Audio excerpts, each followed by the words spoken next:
ginagawa niyo? Ba't nakatingin lang kayo? Ah! Ah! Doc! Please! Please, dali natin siya sa ospital! Please!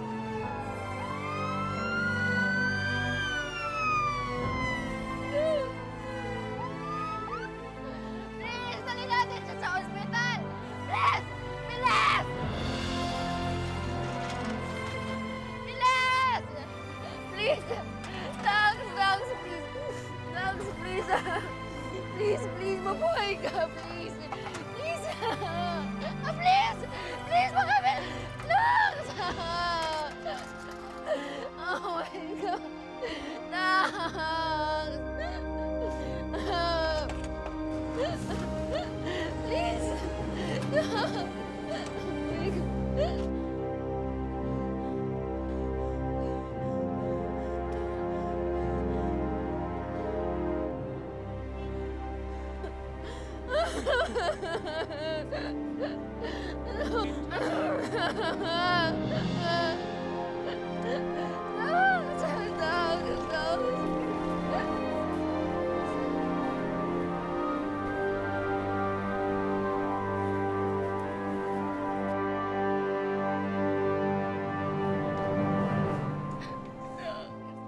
Docs, please. Please, lumaban ka, please. Please lang, konti na lang. Nandito na tayo, Docs. Konti na lang, please. Docs. Docs. Docs, please, please. Please, lumaban ka. Lumaban ka, lumaban ka. Lumaban ka. Please. Docs, Docs, please. Nandito na tayo. Konti na lang. Konti tiis na lang. Docs! Docs! Docs, nandito na tayo sa Apex. Nandito na tayo sa ospital. Magagamot ka na nila. Docs, please, lumaban ka para sa baby natin. Please. Docs, wala na akong kakampi pag iniwan mo ako, please. Ayoko manganak na mag-isa, Docs. Nakasan mo yung loob mo. Docs! Docs! Nalakasan mo yung loob mo. Ang mami mo. Ha? Ha? Dax! Dax! Dax! Tulungan niyo kami! Dax! Dax! Doc, 80 over 60 na po yung BP niya. Extract labs, dahil nga sa OR. Tulungan niyo kami, Dax! Dax, please, lumaban ka! Please, please! Please, please, lumaban ka! Kaya mo yan! Lumaban ka! Zoe! Kaya mo yan! Zoe! Ikaw? Peste ka sa buhay ko eh! Ano ginagawa mo dito? Zoe, tama na! Ah! Peste ka! Zoe, tama na! Huwag mo sisihin ang kapatid mo! Bakit hindi? Kapag nawala ng tatay ang anak ko, kasalanan mo to! Zoe, walang kasalanan si Annalyn. Bakit siya ang sinisisi mo? Dahil sigurado ko siyang tumawag ng mga pulis! Kung hindi ka nakailam, hindi sana dadating yung mga pulis! Alam mo, kinalaman si Annalyn, wanted si Dax. Kung hindi siya nakailam, hindi malalaman kung nasaan kami! Hindi malalaman na nasa bus terminal kami! Zoe, ayaw lang naman kitang sumama kay Dax pero hindi ko ginustong mapahamak si Dax. Zoe, hindi si Annalyn ang tumawag ng mga pulis. Ako. Sinungaling! Pinagtatakpan mo lang si Annalyn! Di ba ikaw, Annalyn? Ayaw mo kay Dax, di ba? Ang sabi mo, masama siya, di ba? Dahil yun yung totoo. Anong gusto mong marinig, Zoe, na mabuti si Dax? Kriminal siya. Hindi! Stop it! Stop it! Tatandaan mo to, Annalyn, ah. Kapag namatay si Dax, habang buhay kitang isusumpa! Zoe, Anak, huwag mo na. Buntis ang kapatid mo, mga makakasama sa kanya.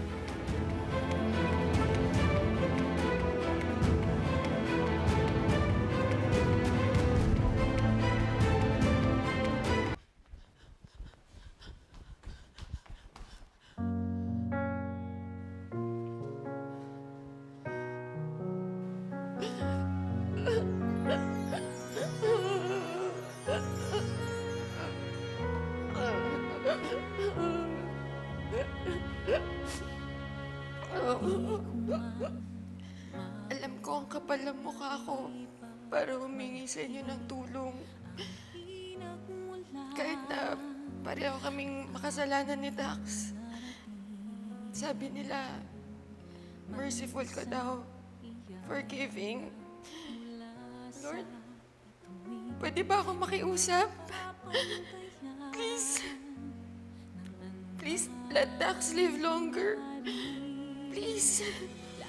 Lord, kahit hindi na para sa akin, kahit para sa anak na lang namin. At lahat ng kakayanin pa sa'yo iaalay.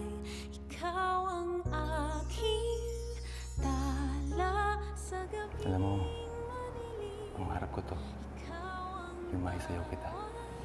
Sana sa lahat ng hiling, sa hirap man o sa saya, ay tunay na ikaw pa rin, sagot sa aking dalangin. Mahal na mahal kita, Zoe. At pakakasalan kita.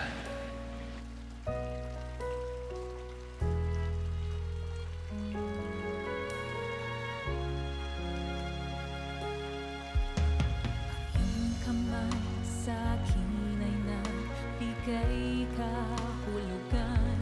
Lumalaban ako upang ika'y Lord, pasensya ka na. Hindi ako madasalin.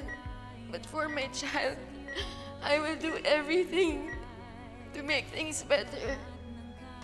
Lord, please, please, I'm begging you. Lord, huwag niyong kunin si Dax sa akin. Lord, hindi ko kayang mawala siya. Hindi ko kaya. Lord, hindi ko kaya. I can't do this alone. Please, sana pakinggan niyo pa rin po ako. Kahit makasalanan po kami, Lord. Please. Kung matagal nang magjowa, si Zoe tsaka si Dax, eh malamang alam ni Zoe lahat yung mga krimen ni Moira. Wala pong alam si Zoe doon. Gaano ka kasigurado? Zoe was really upset. I had to beg the police to give her a break. And stress isn't doing her any favors right now. Halatang halata naman na gustong itakas ni Zoe si Dax. So dapat lang na makulong din siya. What's wrong with you, Giselle? Magsalita ka. Parang hindi mo kadugo si Zoe. Ano, wala ka bang amor sa pamangkin mo? Wala! Dahil lahat ng kriminal dapat nakakulong.